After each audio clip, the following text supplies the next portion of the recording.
Bonne nouvelle pour la bande de diaspora éparpillée à travers le monde. Le quotidien bon est comme facile. Et ça le sous-souté au Katakayou, au Kénéroté, les agence pour la bande de Kombongo. Dans là, il y a application sans douleur au Ezali très facile. Au côté télécharger à partir à téléphone, na yo quotidien la bande de Ko au Baza na Kinshasa, République du Congo, au Baza na Congo Brazzaville, République du Congo. Facilement bakoki ko récupérer mbongo na nzela ya M-Pesa to Orange Money na bango et yo esika ozali bonne nouvelle miami balé ezali que ceux qui ont téléchargé application Sandwave et kotindi na code promo Buzz TV on reçoit $10 lokola bénéfice donc il y a pas mieux télécharger mokona lelo makamba au télémanagement Cécile il y a pas mieux que ça tinda mbongo la facilité dès aujourd'hui télécharger Sandwave na nzela ya téléphone na yo plus facile, il n'y a pas mieux.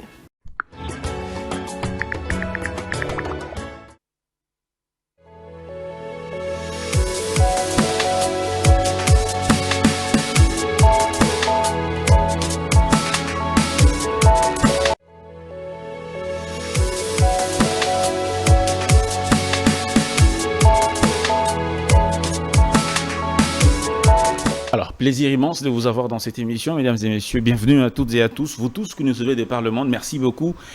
Eh bien, aujourd'hui, nous allons aborder une question primordiale. La question de l'insécurité dans la partie est de la République démocratique du Congo, qui figure parmi les défis à relever par le chef de l'État au cours de ce second mandat, qui est déjà à ses débuts.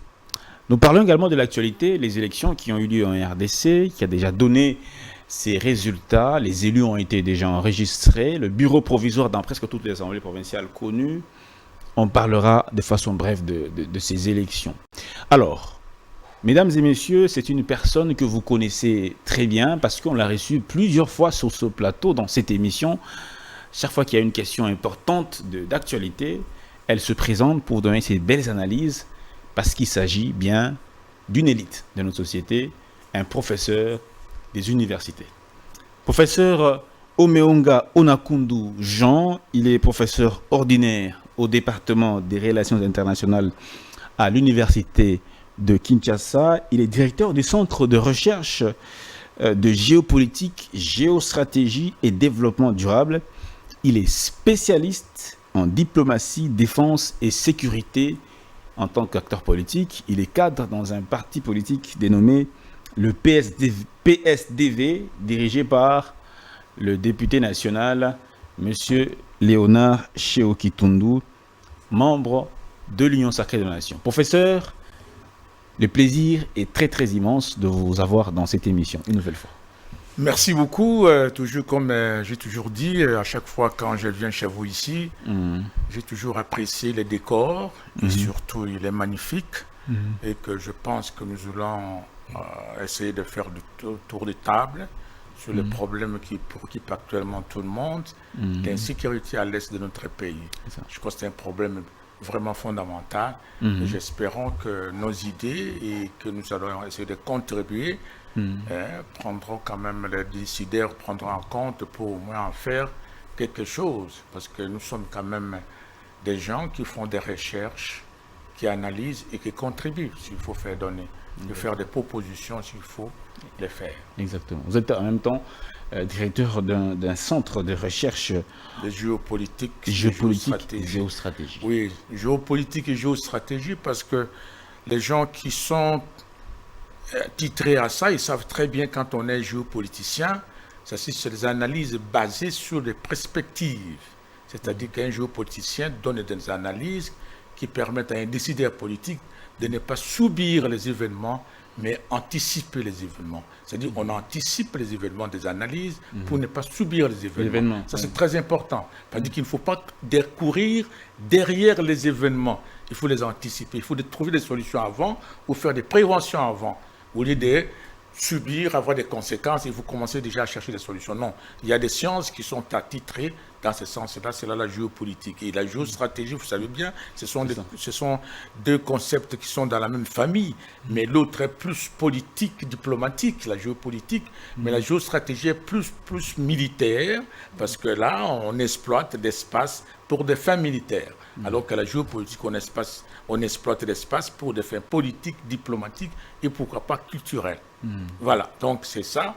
Les centres est là pour analyser des perspectives, pour analyser des idées, des problèmes par exemple de l'Est, les problèmes pourquoi pas des culturels, les problèmes qui se posent dans les cadres militaires, qu'est-ce qu'il faut faire.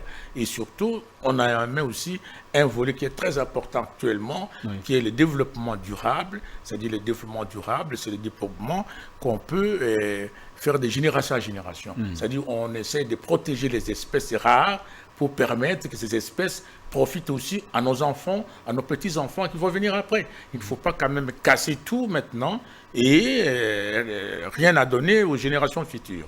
C'est ça, nous analysons des choses comme ça, dans le cadre de la biodiversité, dans le cadre de l'écologie, développement, tout ça. Voilà. C'est le centre est là pour ces objectifs-là. Wow, alors, ça fait combien d'années que vous êtes professeur des universités? Donc, je pense que j'ai terminé mes études doctorales le 23 juin 1998 à l'université de Paris 1, Sorbonne, à Paris 1 en France. Et de là, j'ai terminé au mois de juin et au mois d'août, j'étais à Paris et j'étais à Kinshasa parce qu'à ce moment, Mouzié avait besoin de nous. Parce que les gens qui étaient diaspora, mais les gens qui étaient déjà, qui pouvaient déjà contribuer à l'émergence de notre pays, il nous a fait appel et on est venu, malgré qu'en venant ici, on s'est retrouvé confronté à une guerre de mois d'août. Donc il y a les Rwandais qui sont descendus à Kitona, et ils ont attaqué la Kinshasa. Bon, mais quand même, quand on aime le pays, on peut toujours venir, même s'il y a la guerre. Raison pour laquelle on a répondu à l'appel de Laurent Désiré Kabila. Vous êtes venu le soutenir, soutenir, non seulement le soutenir, mais essayer de reconstruire le pays qui était en difficulté, parce que c'était au moins pas détruit, mais pendant 32 ans de règne du président Mobutu, il y a eu beaucoup de choses qui ont été détruites. Il fallait reconstruire les choses. Et Mouzié l'a fait ce qu'il a fait. Mais comme vous le savez, un grand patriote comme il était, ça n'a pas plu aux gens, que vous le connaissez très bien, qui n'aiment pas que le pays ici s'arrange ou le pays ici se développe. Et il a été assassiné de manière cruelle et toujours par la main interne. Comme d'habitude, comme Lumumba a été tué, c'est la même chose qu'on a tué aussi Laurent Désiré Kabila. Voilà, toujours par l'extérieur, mais toujours on utilise la main interne. Ce qui est dommage. J'espère que des choses comme ça ne vont plus se reproduire.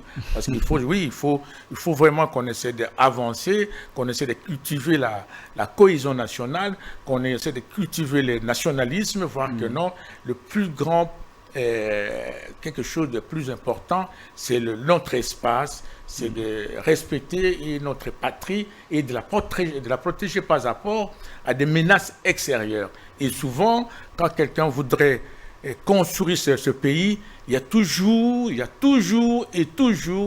des divisions internes orchestrées par des mains invisibles qui sont parfois, nous les appelons, nous les gens de gauche, on les appelle parfois des capitalistes, mais non, qui ne sont pas des extra-capitalistes.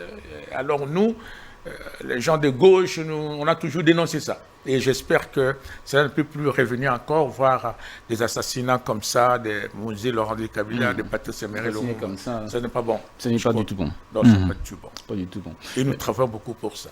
C'est ça. La question de l'insécurité, c'est vrai, je vous ai reçu plusieurs fois, on a parlé de la même question, mais aujourd'hui, la question est en train de s'accentuer. Selon certains médias que nous suivons, la ville de Goma est aujourd'hui menacée d'être... C'est quoi l'enjeu? Si aujourd'hui Goma est attaqué comme ça, qu'est-ce que nous risquons en étant exposés à cette menace-là Oui, mais le problème de l'Est, il faut voir dans sa globalité. Hein, et surtout que peut-être on revient un peu à l'histoire, parce que l'histoire parle beaucoup, prendre toutes les pages pour l'histoire. Je voulais dire tout simplement que Patrice Emery Lumumba nous a prévenu que, attention, l'Est pourrait un jour être balkanisé. Patrice Lumumba l'avait dit déjà. Il l'avait dit déjà depuis très longtemps. Depuis 1900... Oui, 58 ou quand il est du 60, et il l'a dit.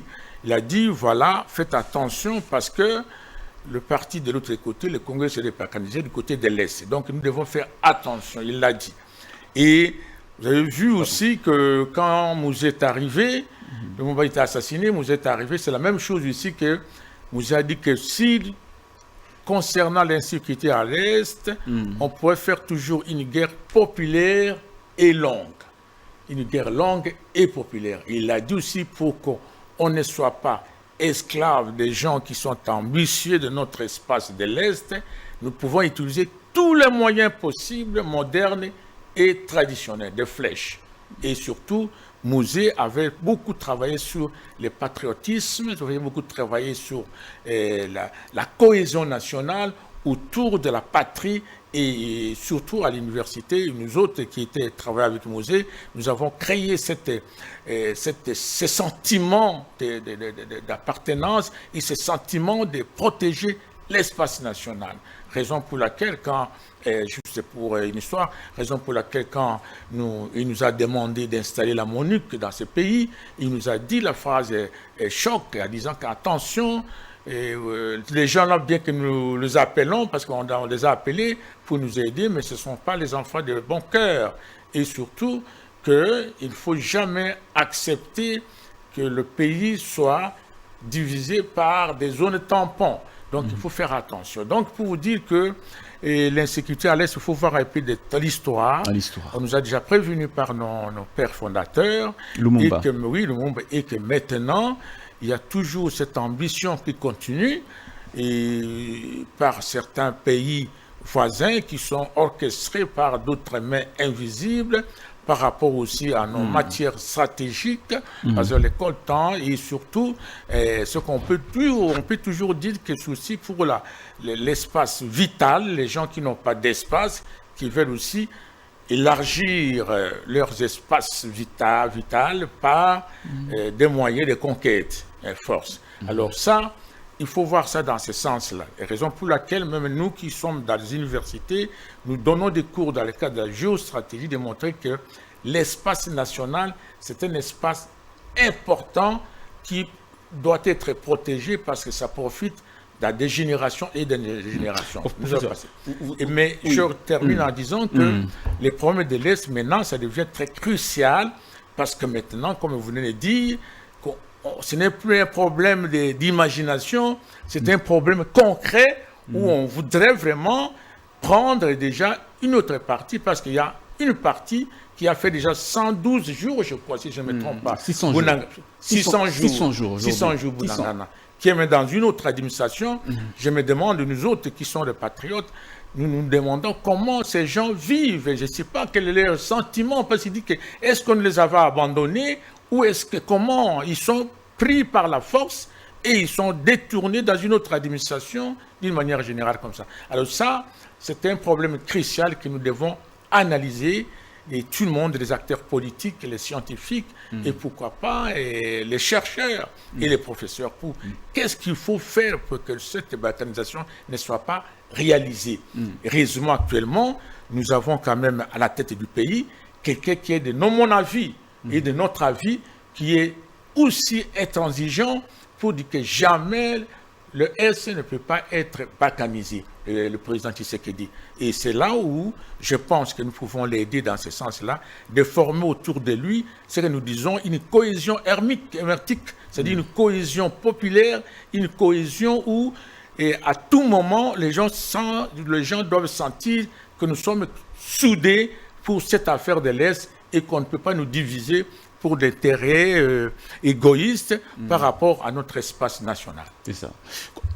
Excusez-moi. On ne peut pas nous diviser par rapport à notre espace national. Professeur, du point de vue géostratégique, pourquoi l'RDC a 9 pays frontaliers qui sont vraiment très nombreux? Pourquoi, du point de vue géostratégique, on doit passer par le Rwanda? Quel est le lien du point de vue de notre proximité qui pousse vraiment le Rwanda et l'Ouganda à nous attaquer? Pourquoi pas la Zambie? Pourquoi pas l'Angola? Pourquoi pas le Congo-Brazzaville? Pourquoi le Rwanda et l'Ouganda? Oui, c'est ça le grand problème. D'abord, les gens se demandent pourquoi le Rwanda est tout petit pays, est mieux écouté que la RDC qui a des matières stratégiques. Ça, c'est un. Ça, c'est un. Et des deux, vous me demandez, il faut voir aussi l'histoire par rapport à le Rwanda. Par rapport à le Rwanda, avec le Rwanda, il y a beaucoup de brassages. Le Rwanda, la famille, ses maris, des choses comme ça. Nous avons quand même un problème historique. Et que, troisième chose, c'est par rapport à l'ambition d'un dirigeant qui veut se faire, l'Israël, par exemple, de l'Afrique, qui veut maintenant que par lui, et que toutes les grandes puissances ambitieuses des matières premières passent par lui, pour au moins inquiéter d'autres pays. Mais ils ont profité aussi, effectivement, de notre fragilité, donc fragilité des passagères, parce qu'à un moment donné, vous savez très bien, avec le régime de Mobutu, personne ne pouvait, aucun pays voisin ne pouvait oser attaquer la RDC, parce que personne ne savait la réaction. C'est-à-dire que nous avions une dissuasion militaire. C'est-à-dire que personne ne pouvait, et le Rwanda, et l'Ouganda, et le Congo-Brazzaville, et l'Angola, personne ne pouvait attaquer le Congo parce qu'on ne savait pas la réaction qui pouvait être à l'immédiat. Nous avions une dissuasion. Mais depuis la guerre de l'AFDEL, maintenant, avec l'entrée des Rwandais dans notre territoire, nous avons été découverts. C'est-à-dire qu'ils connaissent déjà toutes nos forces ou nos espaces stratégiques pour nous attaquer. Raison pour laquelle, vous avez vu, les Rwandais ont pris un avion de l'Est jusqu'à Kitona, parce qu'ils savaient quel endroit ils pouvaient passer pour atteindre Kinshasa rapidement. Donc, c'est ça le problème. Quand vous me demandez comment on peut toujours pas passer le Rwanda, c'est parce que par le Rwanda, des ambitions rwandaises, et ça profite à d'autres pays, et ainsi de suite. Mais cela amène à une autre problématique, qui est celle de l'organisation du pays.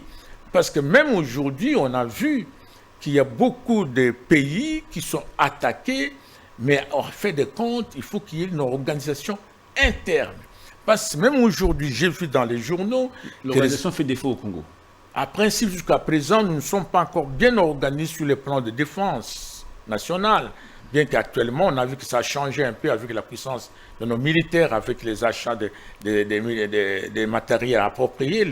Les présidents actuels venaient de faire quand même des éléments importants concernant notre défense nationale, mais ce n'est pas encore suffisant au niveau aussi, parce qu'il ne faut pas avoir seulement les matériels, il ne faut pas avoir seulement la politique, mais il faut avoir aussi l'esprit de la guerre, c'est-à-dire que les hommes qui doivent combattre, il faut qu'il y ait des sentiments, ils doivent être des patriotes, les gens qui ont envie de voir, de protéger la patrie. C'est ça aussi un problème, parce que vous pouvez avoir des armes, mais les gens vous donnent déjà les armes, mais ils sont par exemple des traîtres, ils sont par exemple corrompus, ils sont des égoïstes donc personnels, on les donne de l'argent, c'est comment ça se passe à l'Est. Vous voyez parfois, le président fait confiance à certains généraux.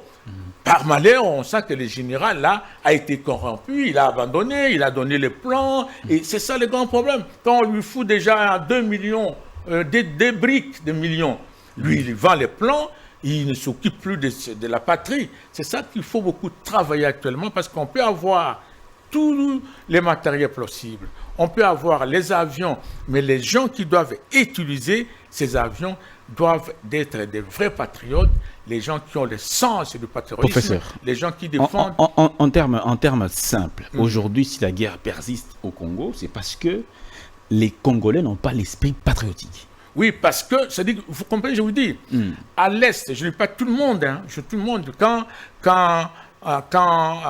ceux qui mènent la guerre n'ont pas l'esprit patriotique. C'est-à-dire, jusqu'à présent, on sent que le président est toujours trahi à l'Est, malgré ses efforts d'achat. Donc dans l'armée... Je ne sais pas de l'armée, je ne dis pas tout le monde, mais souvent, vous ne suivez pas, c'est que ce n'est pas souci qu'il y a parfois. On dit tel général, on l'a déplacé parce qu'il soit comme ça. C'est ça qu'il y a des informations. Moi, je ne suis pas dans les services spéciaux, mais les gens qui sont dans les services militaires, ils savent que tel officier, tel sous-officier a trahi, il faut l'enlever dans ces postes-là. Mais ce qui est vrai, c'est ce qui est vrai, la guerre ici ne commence pas maintenant dans l'Est. Nous étions dans l'époque de Joseph Kabila, le président, qui est Joseph Kabila a aussi hérité de cette guerre. Oui, oui, donc lui aussi, il a trouvé, mais ce qui était important, c'est que dans son époque, nous avons beaucoup fait des accords, on a fait beaucoup d'accords qui devaient intégrer, faire le brassage, intégrer beaucoup de gens qui aujourd'hui nous posent beaucoup de problèmes dans le sens de l'unité, des commandements. Et c'est à cette époque-là, il y a eu beaucoup des officiers qui étaient dans des zones militaires de commandement et qui ont fait des problèmes quand le président Tshisekedi est arrivé. Et j'ai toujours dit par rapport à ma spécialité que heureusement que lui en arrivant, n'a pas fait la guerre, parce que tout était pourri, tout était corrompu, et il n'a pas fait, heureusement, qu'il devait faire d'abord le nettoyage, il devait d'abord un peu extraire ce qui était mauvais, et maintenant il prépare des unités spéciales qui sont acquises à la patrie, qui sont acquises à la défense nationale. Mais je pense que cela doit se poursuivre, et ce que je vous ai dit que non, actuellement, si ça continue à l'Est, ça dérange beaucoup, mais il faut qu'on analyse froidement cette situation de l'Est. À la télé, moi je n'ai pas, par exemple, même si je suis spécialiste en matière de sécurité et défense, il faut que j'ai des informations réelles. En tant qu'analyste, si je n'ai pas des informations réelles, les analyses peuvent être superficielles. Parce que je peux vous dire aujourd'hui que on nous dit par exemple actuellement les informations sont contradictoires. Et à un moment donné, on a dit que Kinshasa est tombé, mais actuellement, des dernières minutes, on nous dit que non, ça a été récupéré. Vous voyez ça? Donc, il y a des informations actuelles, et je pense que maintenant, le problème était autour des gens qui sont autour du chef de l'État, des spécialistes à plusieurs disciplines. Ce sont ces gens-là qui doivent maintenant aider les chefs de l'État parce qu'ils ont des informations réelles. Moi, en tant que géopoliticien, si vous me dites que, bon, voilà, il y a telle chose, de manière claire, hein, parce que nous, quand dans notre centre de recherche, il faut mettre les choses clairement sur la table et on analyse de manière scientifique et on propose des solutions et on donne ces solutions aux décideurs politiques qui vont mettre un peu la dose de politique. J'ai reçu beaucoup de personnes sur ce plateau. J'ai reçu M. Freddy Moulumba. Oui. J'ai même échangé avec M. Charles Onana. Je pense que vous le connaissez aussi. Ceux-là pensent que ce n'est plus le moment de faire la guerre, plutôt les négociations, c'est le moment de faire la guerre. Donc la seule solution aujourd'hui, c'est la guerre. Est-ce que vous partagez ce point de vue-là? Oui, mais c'est un problème qui demande des discussions scientifiques et des discussions, et il faut qu'il y ait des experts, des professeurs, des experts militaires et des décideurs politiques. Pourquoi je dis ça? Pourquoi? Parce que pour la guerre, on ne peut pas la faire d'un jour comme ça. Il faut préparer la guerre. Il faut analyser tous les fondamentaux de la géostratégie. Savoir les rapports de force de l'ennemi. Savoir quelles sont les armes que vous avez. Savoir la garde arrière de ces ennemis. Leurs alliances. Nous avons quelles alliances stratégiques et ils ont quelles alliances stratégiques. Ça, il faut d'abord... On ne peut pas gagner la guerre sans alliance. Non, il faut avoir des alliances. Dans une guerre, il faut prévoir tout ça.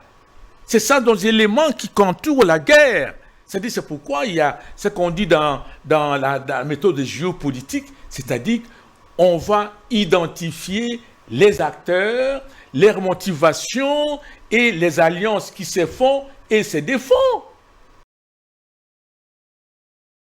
Bonne nouvelle pour la bande de diaspora éparpillée à travers le monde. Le côté d'abord est comme facile. Et ça le sous-souté au Katakayou, au Kénéroté, les managers, pour la bande de Kombongo. Dans il y a application sans de rêve au Ezali très facile. Au côté télécharger à partir à téléphone, na yo côté la bande de Ko au Baza na Kinshasa, République du Congo, au Baza na Congo Brazzaville, République du Congo. facilement bakoki ko récupérer mbongo na nzela ya M-Pesa to Orange Money na bango et yo esika ozali bonne nouvelle ya mibale ezali que soki o télécharger application Sandware et kotindi na code promo Buzz TV on reçoit $10 lokola bénéfice. Donc il y a pas mieux télécharger mokona lelo makamba au télémanagement Cécile, il y a pas mieux que ça. Tindambon la facilité dès aujourd'hui télécharger Sandware na nzela ya téléphone na yo plus facile, il n'y a pas mieux. Tout ça, c'est très important pour faire la guerre. Il ne faut pas qu'on déclare la guerre et à demain, on se trouve de le dos au mur. C'est pourquoi il faut toujours avoir des analyses, savoir des considérations, comme on dit, et analyser tous les fondamentaux de la géostratégie, c'est-à-dire savoir les rapports de force, la distance, la topographie, qu'est-ce qu'il nous faut aller attaquer par où, et les ennemis sont dans quelle situation géographique, autant, et activer les services de renseignement, tant intérieur qu'extérieur militaire. Tout ça, c'est important. Mais deuxième chose, il ne faut pas aussi laisser la guerre et embrasser la négociation ou la diplomatie parce que en négociant à des positions de faiblesse, on n'a pas beaucoup de manœuvres. Parce que les ennemis sont dans notre territoire et les autres zones sont déjà occupées. Bunangana est occupé, Oruchuruchu et les autres là. C'est-à-dire que nous allons négocier à une position de faiblesse. Effectivement, là, ce côté scientifiquement, là aussi, il faut voir le réalisme diplomatique, c'est-à-dire que, est-ce que, en faisant la guerre, est-ce que nous allons sortir gagnants par rapport à tous nos moyens? Qu'en pensez-vous? Non, c'est dit à tous nos moyens. Est-ce qu'en faisant la diplomatie, est-ce qu'on a un gain à faire la diplomatie actuellement au moment où nous avons fait plusieurs négociations et que le message nous a toujours floué, faut-il toujours continuer à négocier? Est-ce qu'il y a d'autres paramètres nouveaux qui entrent actuellement où, si on négocie, l'autre peut changer? Autant de situations qu'il faut analyser. Donc maintenant, est-ce que si on négocie avec Kagame, est-ce qu'il y a d'autres paramètres nouveaux qui peuvent lui permettre à dire attention, maintenant les choses ont changé parce que le contexte a changé géopolitique, les Américains, les gens qui le soutiennent, leur disent attention messieurs, si vous continuez dans ces comportements belliqueux, nous allons vous abandonner, donc vous êtes obligés de faire des concessions. Et vous, c'est comme ça qu'il faut voir les choses. Et ça, ce sont des gens qui sont dans les institutions et les gens qui sont avec les présidents de la République, les gens qui sont... Il y a une cellule, par exemple, chargée ensuite les problèmes de l'Est, la guerre de l'Est, il y a un responsable là-bas. Et d'autres, il y a des conseillers militaires, il y a aussi des conseillers en matière de sécurité, du chef de l'État. Tous ces gens-là, ce sont des gens, comme on dit, j'ai vu, il y a une réunion de Conseil supérieur de sécurité, qui s'est réuni avec les ministres de la Défense, le ministre de l'Intérieur, le Conseil supérieur. Tous ces gens-là, ce sont les gens qui peuvent répondre clairement à des questions que vous me posez. Professeur, moi, en tant que professeur... Est-ce que vous avez l'impression que le chef de l'État est bien entouré aujourd'hui, vu la manière dont la question de l'Est est en train d'être gérée? Ah, là, il y a tout un problème, mais bon, je ne sais pas, je ne sais pas les compétences des gens, mais...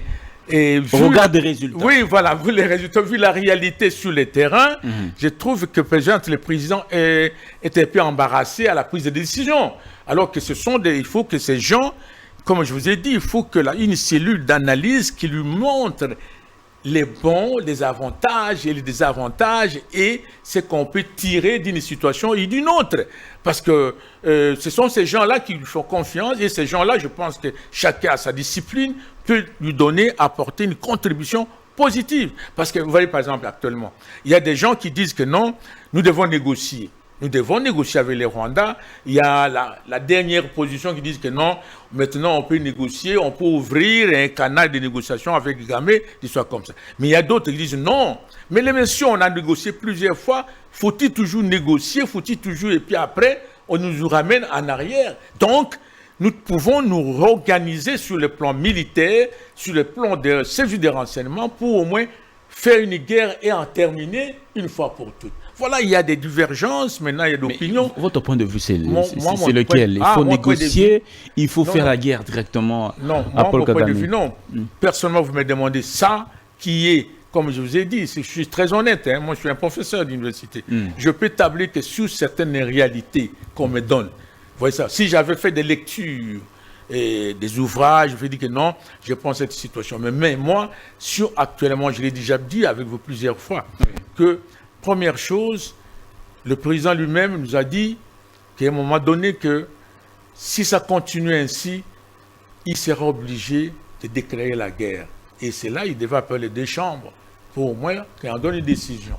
Et que ça, je pense que nous l'avons soutenu, que bon, la guerre n'était pas opportune pour l'instant, là, parce qu'il attendait que les choses s'arrangent autrement. Mais maintenant, on voit que les gens continuent toujours à nous emmerder. Ils continuent toujours à emmerder. Et c'est lui qui est le citoyen, le premier citoyen à connaître toutes les réalités sécuritaires et politiques et diplomatiques pour dire que, mes chers amis, venez, voilà la situation. Moi, je pense que maintenant, il faut terminer parce que la guerre aussi apporte la paix à un moment donné. Mais il faut l'organiser, il faut la préparer. Alors, si vous revenez à ma question, vous me demandez à tes professeurs, je pense que dans des situations comme ça, il faut avoir les deux leviers, donc deux paramètres.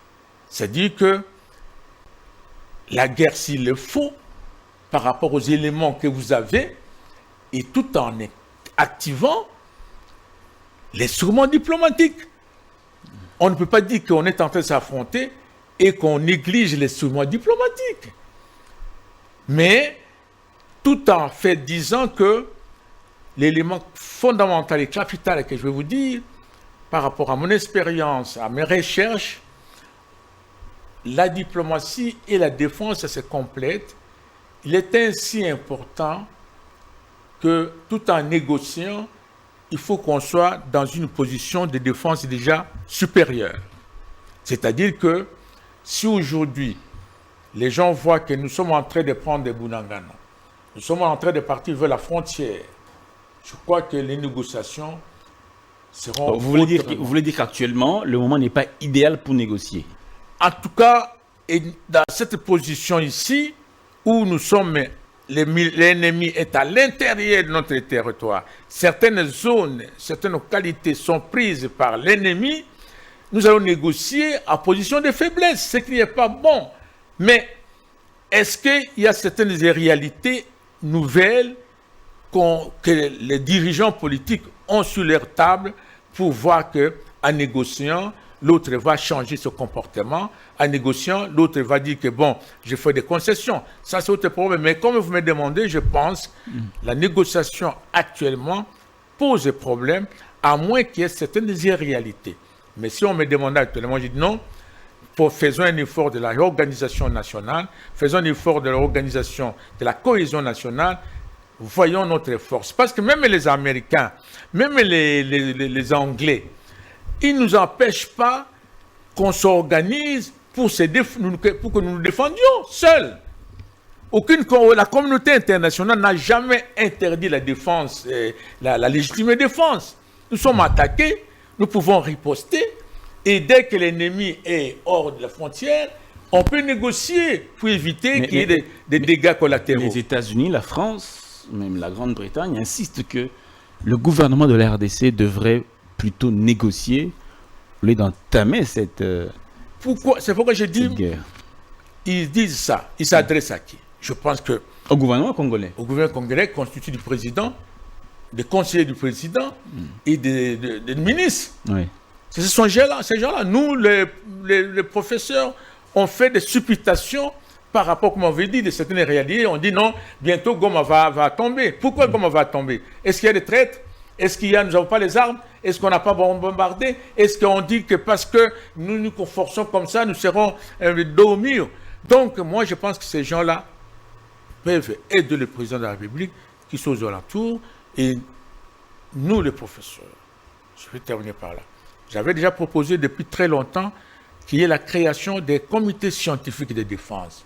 Comité scientifique de défense. Oui, comité scientifique de défense. Qui doit être membre de ce comité? Oui, effectivement. Les professeurs les experts, les politiciens, et pas les politiciens, les gens qui sont dans les domaines, par exemple, le ministère de la Défense, le ministère de l'Intérieur, les chefs d'état-major, et certains généraux, les chefs de commandement, et les professeurs qui sont attitrés à certains cours stratégiques, parce qu'il y a des gens qui ont étudié les cours de stratégie, mais ils ne sont pas des fantassins. Ce ne sont pas des gens qui vont à la guerre, mais ce sont des gens qui conçoivent, qui peuvent donner les idées. Et ces gens-là doivent être dans ces comités scientifiques de défense, et ce n'est pas à la télévision qu'on peut donner des stratégies élaborées là-bas. Ce sont quelque chose qui doit être de la confidentialité, c'est quelque chose qui doit être confidentiel, où on analyse pour donner des propositions d'attaque, des propositions stratégiques. Qu'est-ce qu'il faut faire pour l'instant? Mais ce n'est pas la télé qu'on peut dire, parce que la télé, quand vous me recevez comme ça, je suis à travers les frontières. Je suis à travers les frontières. Comment je peux donner une stratégie de mon pays, dire que non, maintenant nous pouvons attaquer par l'Est, maintenant nous pouvons attaquer par la gauche, et les gens suivent. Ce n'est pas sérieux. Donc il faut ce comité scientifique de défense qui doit être protégé, il doit être commis par le ministère de la Défense ou à la présidence. Vous allez voir qu'il y a des résultats escomptés. Parce que là, ce comité-là va dire que, bon, pour l'instant, comme vous me demandez, qu'est-ce qu'il faut faire? Faut-il attaquer par l'Est? Qu'est-ce qu'il faut faire? Ce n'est pas la télé. Ce n'est pas sérieux. On n'a jamais dit de stratégie d'attaque ou de stratégie militaire à la télé.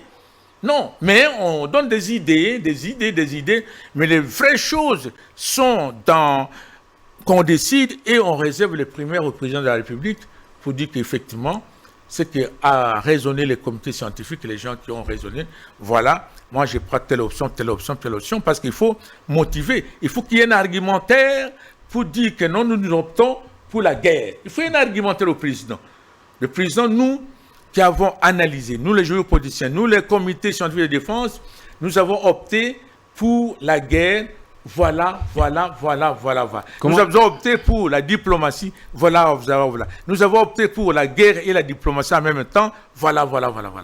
Il faut un comité scientifique de défense. De la défense. Qui est composé des experts militaires, des scientifiques, des chercheurs, des professeurs spécialisés en la matière de défense, et puis certains généraux, ministres de la Défense, et ces comités-là ne doivent pas travailler au vu de tout le monde. Il faut qu'il y ait la confidentialité un peu et de réserver les primaires des résultats au chef de l'État. C'est pourquoi vous ne voulez pas donner cette recette-là? Non, c'est difficile. Sur ce plateau? Non. Non, mais je suis honnête. Oui, je comprends. Il ne faut pas qu'on dise que le professeur Omiong a dit qu'il faut attaquer l'autre pays par l'Est, vous parlez au sud, des histoires comme ça. Et ça ne se dit pas. Militairement, ça ne se dit pas. Mais le chef de l'État lui-même a dit, à la moindre escarmouche. Oui, mais ça, c'est une déclaration d'ordre général. Mais maintenant, vous me demandez des stratégies d'attaque. Faut-il qu'est-ce qu'il faut faire? Il y a des actions psychologiques, il y a des actions... Est-ce que déclarer la guerre dépend uniquement de la volonté du chef de l'État? Bon, c'est lui qui est le garant des institutions. Oui. Mais il y a aussi le peuple. C'est-à-dire le peuple s'est représenté dans les deux chambres. C'est-à-dire que ce sont les deux chambres qui vont vous dire que oui, la proposition est analysée et nous vous donnons l'ordre. Et lui, maintenant, il fait une déclaration de la guerre. Mais entre-temps, cela a été préparé par, comme on dit, des gens qu'on ne voit pas. Les gens qu'on ne voit pas. Que la guerre, il faut le présenter, et nous, avec un plan stratégique d'attaque. Il ne faut pas déclarer la guerre pour déclarer, et puis on ne sait pas comment on va commencer la guerre. Mais professeur, si on ne vous écoute pas, les conseils que vous donnez ici, si les chefs de l'État ou les membres du gouvernement ne vous écoutent pas, quelle sera la conséquence? Mais qu'est-ce que vous voulez qu'on fasse? C'est depuis très longtemps, au moins 20 ans que je parle des comités scientifiques de défense, parce qu'ailleurs, ça s'est passé. Il y a des centres de recherche, des complexes militaro et intellectuels. Est-ce que puisque vous avez travaillé avec Mouzé Laurent Désiré Kabila, est-ce qu'il vous a écouté? Ah, Mouzé, oui, mais il y a beaucoup de situations. Il y a beaucoup de situations. Il y a eu beaucoup de situations. Par exemple, on dit, effectivement, nous ne pouvons pas accepter que les jeunes de la MONUSCO voyagent par bateau, par exemple. Nous voulons que ce soit par des avions, parce qu'il y a les autorisations à donner, parce que par bateau, ils risquent de faire des photographies, des cartographies, des choses comme ça. Il a dit, OK, maintenant contrôlez par avion. Nous ne voulons pas actuellement, nous ne voulons pas que les gens là essaient de faire diviser le pays comme un morceau de la viande. Parce qu'ils sont venus pour dire que non, voilà, nous divisons au moins à 6 morceaux la République pour au moins qu'il y ait des zones d'observation. On a dit non, pas comme ça. Il a dit oui. Mais ici, ce que je proposerais, mais c'est peut-être d'une manière superficielle, il faut qu'il y ait des zones d'attaque à l'Est, plusieurs zones d'attaque. C'est-à-dire que plusieurs zones d'attaque, c'est un peu difficile, c'est un terme technique, mais c'est-à-dire que des zones qui peuvent à tout moment intervenir à la moindre menace. À la moindre escarmouche. À la moindre menace, oui, c'est la moindre information. Et ici, dans B et dans S et dans C, dans 3 entre-temps, il y a l'aviation. Bon, l'aviation, qu'est-ce qu'il faut? L'aviation, il faut le faire à 2 jours, 1 jour, seulement, et puis c'est fini. Ou l'aviation peut prendre au moins 1 semaine d'aviation. Pour au moins, ça fait des dégâts, mais c'est ça la guerre aussi. Bon, ça, je ne le dis pas parce que vous m'avez demandé. Les stratégies militaires, on ne le donne pas à la télé. Merci. On ne donne pas les stratégies militaires à la télé. Non. Mais ce que vous dites là, c'est très très important. Et je pense que vous avez beaucoup de stratégies que vous ne voulez pas, dire à la télé. Mais on a retenu une chose que vous avez quand même lâchée là. Il faut que nous ayons des zones d'attaque. Oui. C'est très important. Des zones d'attaque. Là à l'Est, il faut des zones d'attaque. Avec des patriotes. Mais surtout, nous devons aussi préparer la défense civile. Vous savez, la défense civile, ça dit qu'en matière de guerre, l'institution militaire peut être anéantie, mais l'institution civile peut sauver la situation. C'est-à-dire qu'un occupant peut tuer les militaires, mais il ne peut pas anéantir la défense civile. C'est-à-dire qu'on peut la désobéissance, mais si vous m'avez tué, mais nous refusons de faire ça. Hein? Il y a la dissuasion civile, il y a la dissuasion militaire. Tout ça, je crois qu'il faut un endroit où on peut préparer ça et dire franchement, parce que la télé, nous parlons ici, l'ennemi écoute, la télé, nous parlons ici. Il y a d'autres qui sont aussi des traîtres, ils vont dire le prof a dit ça. Donc, il faut qu'il y ait un endroit sérieux, une cellule très sérieuse, où on est calme, où on se fait confiance, on sait qui c'est qui, parce qu'actuellement à l'Est, la situation devient très critique dans le sens, on ne sait qui est qui, et les présidents sont très embarrassés. Malgré qu'ils mettent des moyens, ils mettent d'acheter telle chose, mais parfois les sentiments des gens qui sont toujours des égoïstes, et puis il faut qu'on cherche aussi des gens qui sont en train d'activer de manière obscure ou discrète cette situation de la guerre à l'Est. Est-ce qu'il y a des gens, parce que ça dit que quelles sont les motivations de la guerre? Est-ce que les motivations économiques, mais il y a d'autres motivations politiques, des motivations sécuritaires? Est-ce que les gens qui sont à l'Est, qui aiment cette guerre, ils sont pour le président ou ils sont pour les économies carrières minières et beaucoup de choses comme ça. Il faut analyser tout ça. Mais je pense que les gens qui sont autour du chef de l'État, qui sont dans les institutions, dans les cellules sécuritaires, dans les cellules militaires, dans les cellules politiques rapprochées, ils doivent l'aider à prendre une décision au moment ici.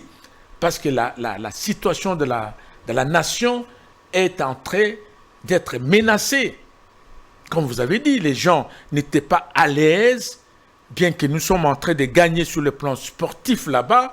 Nos militaires, nos léopards, on les encourage et nous pensons que demain, ça sera une bonne chose. Mais entre-temps, il faut préserver ce qui nous met de commun. C'est-à-dire que notre patrie, aujourd'hui on peut gagner, mais la patrie est partie.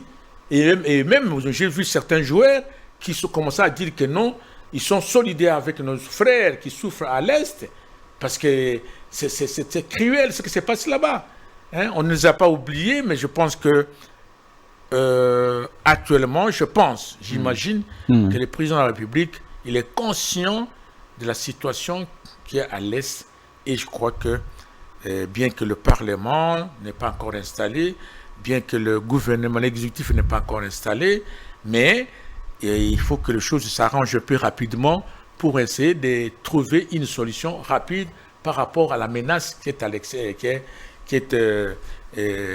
à l'Est. Et puis, il y a aussi le problème il faut, je ne sais pas, on se demande, est-ce que sur le plan diplomatique, pourquoi le Rwanda doit nous damer des pions?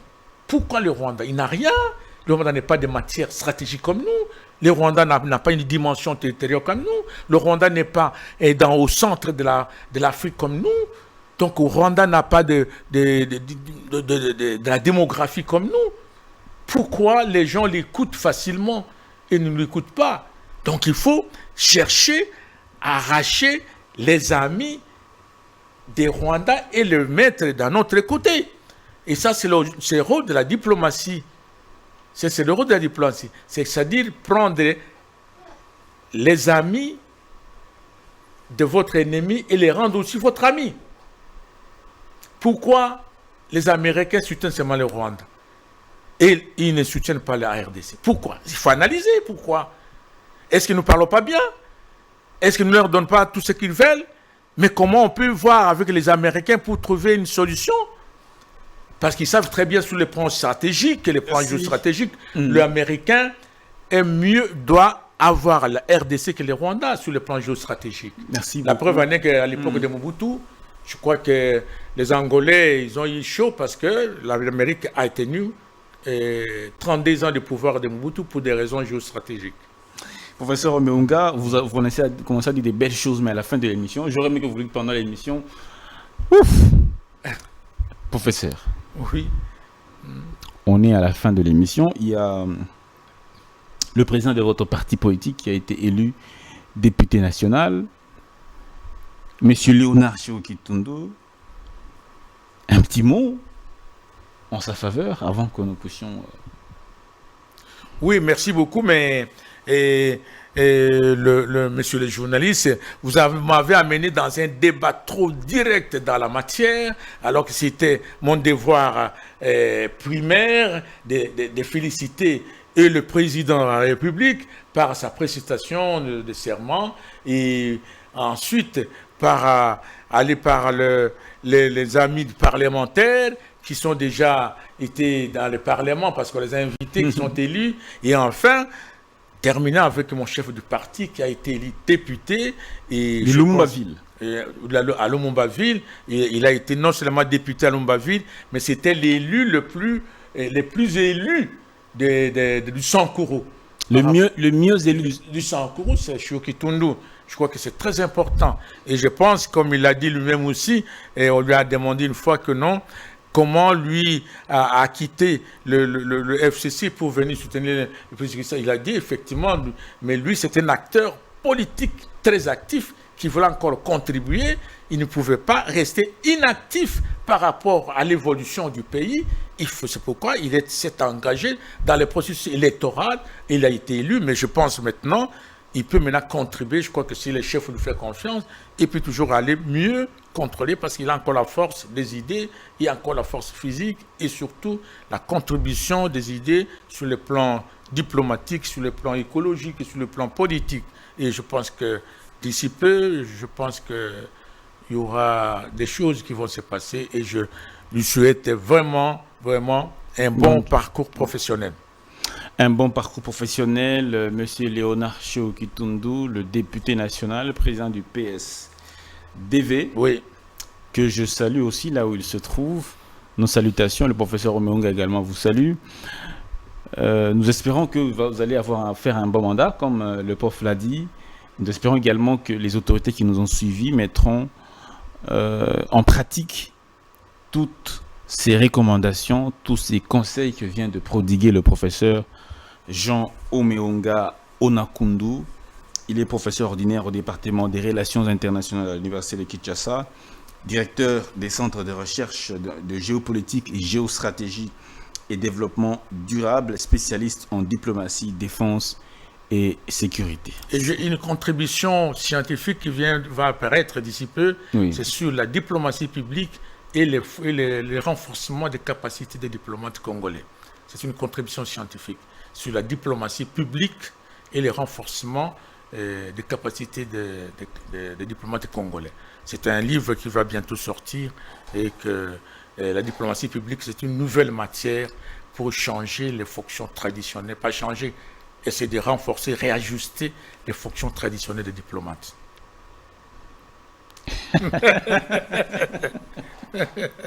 Merci beaucoup. No comments. Merci beaucoup, professeur. Merci. C'est vous que je remercie pour l'accueil et je crois que ça ne va pas se limiter aujourd'hui. Pas seulement aujourd'hui. Ouais, merci. Mesdames et messieurs, merci énormément de nous avoir suivis. C'était professeur Jean Meunga Onakundu qui nous a donné ses recettes sur la guerre de l'Est. Portez-vous bien. Merci beaucoup aussi à l'assistante du professeur. Merci à l'équipe technique qui m'a accompagné. Marthe Mbombo, Christian Bouka, Homo Forticellica. Portez-vous bien et à très bientôt.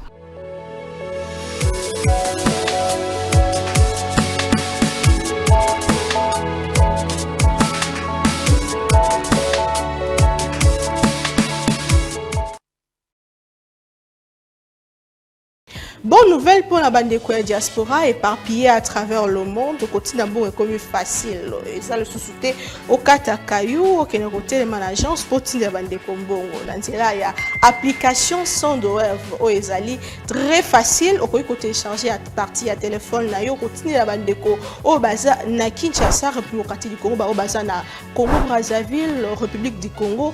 Facilement bakoki ko récupérer mbongo na nzela ya M-Pesa to Orange Money na bango et yo esika ozali bonne nouvelle miami balé ezali que ceux qui ont téléchargé application Sandwave et kotindi na code promo Buzz TV on reçoit $10 le la bénéfice donc il y a pas mieux télécharger mokona lelo makamba hotel management Cécile il y a pas mieux que ça tinda mbongo la facilité dès aujourd'hui télécharger Sandwave na nzela ya téléphone na yo plus facile, il n'y a pas mieux.